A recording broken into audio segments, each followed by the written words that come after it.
همه تو زندگیشون با یه عالمه NPC برخورد داشتن.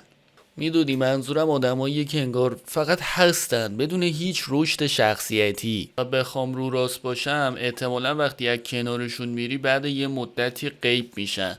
اگه هنوزم نمیدونی NPC چیه، یعنی کاراکتر غیر قابل بازی.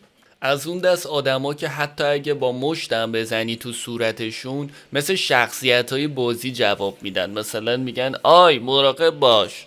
و من مطمئنم خیلی ها NPC هن، چون بیاد واقع بین باشیم، تو داری بهم میگی 7 میلیارد جمعیت کره زمین یه عالمه آرمان و آرزو دارن و اومدن تا 80-90 سالگی عمر کنن.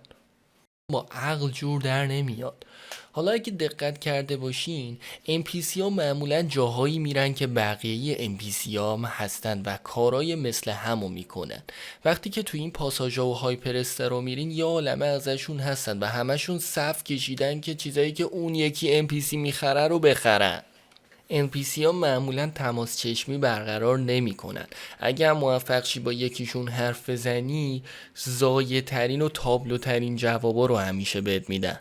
به نظرم اونی که برنامه نویسیشون کرده باید یه ذره خلاقیت به خرج بده، مثلا یه کاری میکرد که جوکی لطیفه ای چیزی بلد بودن بگن. نمیدونم NPC ها یوتیوب نگاه میکنن یا نه، ولی اگه تو یکیشون هستی حتما تو کامنت ها به همون بگو. فارغ از اینکه چی هستی و کی هستی، مرسی که تا اینجای ویدیو با ما همراه بودی. فعلا خدافظ.